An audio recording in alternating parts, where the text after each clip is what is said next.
Thanks for staying with us on the conversation. On the first half, we dealt situations in Nigeria where the country celebrates 30 years of uninterrupted civilian administration. Let's now turn our attention to Mali, where soldiers in the country's security forces participated in early voting on Sunday as they cast their ballots in preparation for the upcoming new constitution referendum. This referendum, scheduled for June 18, is a significant milestone towards the anticipated elections in February 2024. The proposed draft constitution seeks to enhance the president's authority, granting them the power to appoint the prime minister and ministers, overriding the government's role in the process. Additionally, the president will possess the authority to dismiss these appointed officials and dissolve parliament. However, certain sections of the draft have already sparked controversy and debate. Mali has long engaged in discussions regarding constitutional amendments following a series of coups. The referendum, initially planned for 2017, did not occur, making June the 18th referendum the first nationwide vote since 2020. Now, join us to discuss this latest development in Mali is Fahiramat Rodrigo Kone, is a social scientist and development specialist. He joins us from the Malian capital, Bamako. We also have Festus Kofi Obin, regional coordinator, research and capacity building at the West African Network for Peace Building, WANEP. He joins us from the Ghanaian capital, Accra. A warm welcome to you, gentlemen, and thank you very much for joining us on the conversation. Thank you very much. Thank you. Now, I'd like to start with you, Fahiramat, in Bamako. Constitutional change has long been debated in Mali. Can you tell us some of the highlights of this proposed constitutional referendum and the purpose of the new constitutional referendum in Mali? First of all, we have to point that the constitutional debate has been one of reform has been one of the longest reform in the country since the actual constitution draft on the 1992 constitution, and there were many attempts to change, the fundamental law, but with no success. And this referendum for this new constitution itself, it can be judged like a very important point for the country, because the country is facing many challenges, and now it's something. So one highlight point which could be mentioned, for example, is now French is no more only the unique official language. You have native languages which are also non-official, and you have some important points like the reinforcement of the head of state power. Now it has the power to revoke or to remove the prime minister.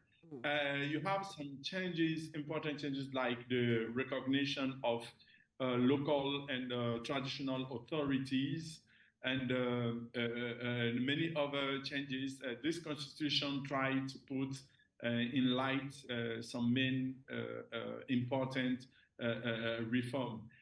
For example, also for the administrative and the territory,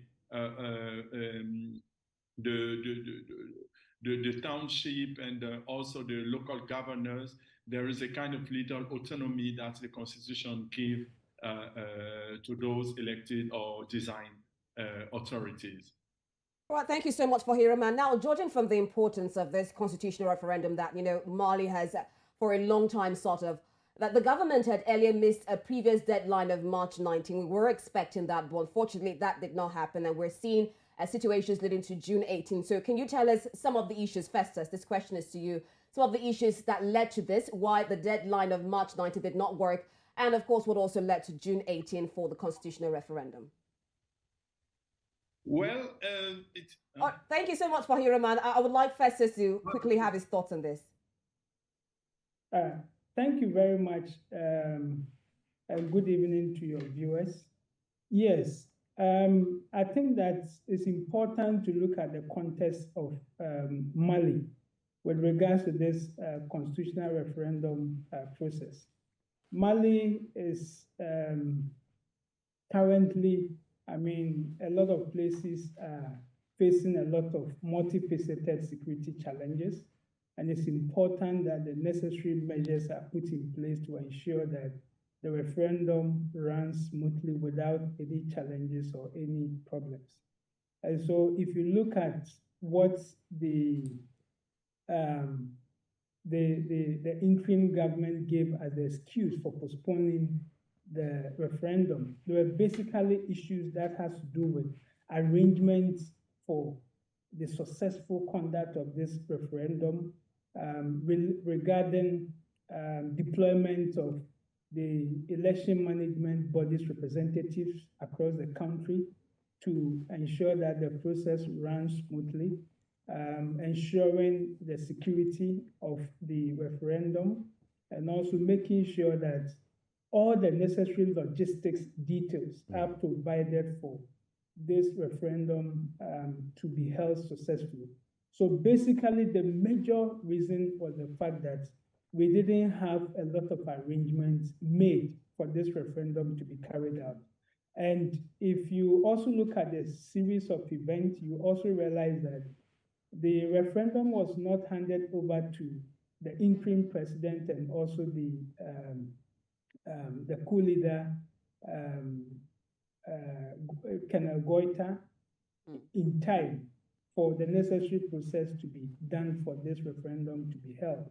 And so these were some of the major contributing factors that delayed the process of having this referendum carried out as planned in March.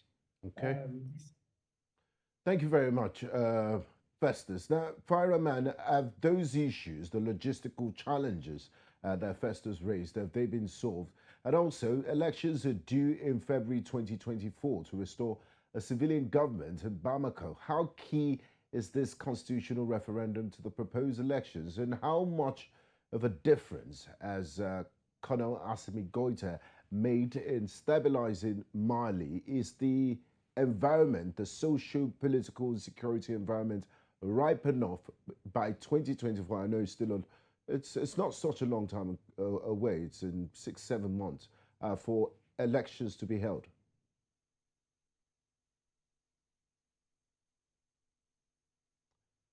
Fireman, can you kindly unmute your device, please? Thank you. Yeah, sorry. Yes. Well, the Constitution is a very, I can say, a key reform in the process to the return to constitutional order. Since Mali is in transition since 2021, and there was a kind of, arrangement with the regional body, the ECOWAS, but also in the internal politics with political parties for a process of going to the election. And the Constitution is one of the the first important points to draw the electoral environment. The Constitution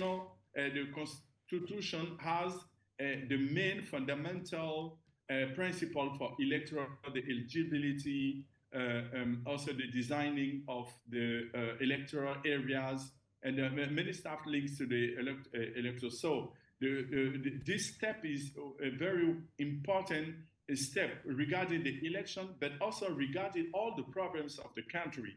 The country is facing a multi-dimensional crisis since 2012. And now there was this political arrangement with the northern rebellion groups, and the Constitution was supposed also to resolve the key root causes of this crisis. So this is a very important political act, and it will help. It will help the local authority, the national authority, to stabilize the political area at the first time before going in deep in the next step for restoring the civilian power. Okay, now Festus, still looking at this constitutional draft, I'm seeing a part of the draft here which is stating that Mali is an independent, sovereign, unitary, indivisible, democratic, secular, and social republic. Have there been any controversial points to this constitution draft that we have seen so far?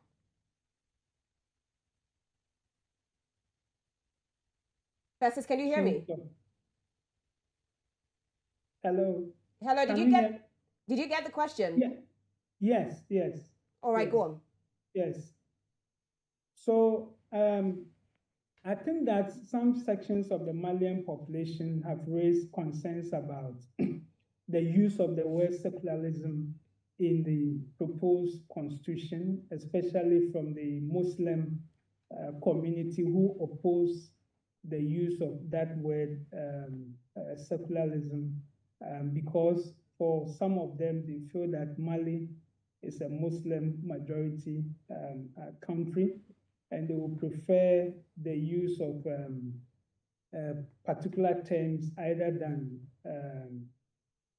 secularism in this respect. So there have been agitations and also calls for the Muslim population to boycott or to vote against the referendum, the proposed constitution, because of some of the wordings in the proposed constitution. But this is not deviating from the 1992 constitution that Mali was running with before the coup took place in August 2020. Because in the previous constitution, it was quite clear that Mali was a secular state. So it is just maintaining that provision in the old constitution. But sections of the Muslim population are against this and have raised concerns regarding the use of that term. But beyond that, there has also been disagreement by also some of the armed groups that signed the 2015 Algiers Agreement in Algiers about some of the provisions in that peace agreement which has not been factored into the current constitutional review, such as giving some autonomous kind of governance system to those in the northern territories that have been historically denied when it comes to development and who feel marginalized in the population, and rather giving a lot of power to the president in terms of appointing ministers and prime ministers, and also even having the power to dissolve parliament or the legislature. And so all these things have sparked concerns regarding, the motive of the transitional government and the coup leaders with regards to the new constitution for the country. Thank you very much. Now, Fireman, before we wrap this up, how popular is the draft constitution amongst the ordinary people of Mali? And is there a threshold for the percentage of participants that vote for this constitutional draft to make it law or to make it pass? And what other significant milestones does the referendum represent for Mali? Yes, well, there is not actually a clear level of percentage. If it doesn't reach that, the constitution will not pass. But actually, we have to know that there are many. There was a lack of consensus among the Malian society around this constitution, the draft constitution. We have to recall that the political parties were not totally agree about the duty of the transitional government itself to draft a constitution. They said the transitional period was not a good moment for that drafting of the constitution. The transitional government should organize only election, and then the next elected government will have push the project of this new constitution. You have contestation from the religious groups, as my co-debater has just said, concerning the secular issue. And many people also say that the constitution itself doesn't tackle main problems which are at the root causes of the coup of 2021 and also the coup in 2021. So when you see all this debate and at the same time, hello? Yes, we're with you. Please. Yeah.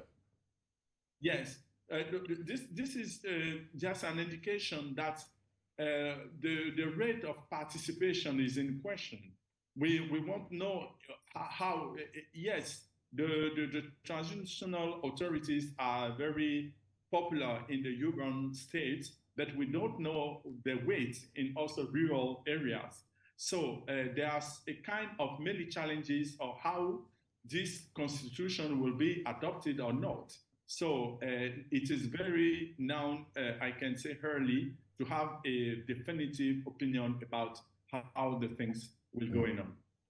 Thank you so much, Fahiraman. I mean, you talked about the political parties. I wonder what exactly your take is on all of this. Will they allow the constitution draft to go on? Now, Festus, I'll leave you to have the last take. And we're seeing situations where, you know, Mali has had this anti-French sentiment. And one of the reasons why we're seeing instability in Mali is the issue of insecurity. Right now, what's your assessment of the security situation in Mali? Is it ripe enough for a constitution referendum, or is it even ripe enough for elections in 2024? What exactly have the military government done on that situation? Well, the security situation in Mali is not all that stable as would be expected. I mean, you recall that when the French withdrew and when the European forces withdrew, we had the Wagner forces from Russia coming to more or less replace the vacuum that was created by the withdrawal of these foreign forces. And so far, I mean, we've heard from the government that there has been calm in certain situations, and certain territories that hitherto were in the hands of armed groups and violent extremist groups have been recaptured. But still, the situation in Mali is still dire, and there's still more to be done to ensure that this referendum and even the subsequent election. All right, thank you so much. Different parts of the country is still under the control of armed groups. And it will be important that we stabilize the situation before some of these processes continue. Thank you. Thank you very much, Festus Kofi. Fahiraman, Rodrigo Kone, it's been a pleasure having you both on the conversation. We do appreciate your contribution and your insights. Thank you. Thank you. Yes. This is where we wrap the conversation on today's program. I am Benga Borowa. And I'm Rita Amodia. See you again on Wednesday.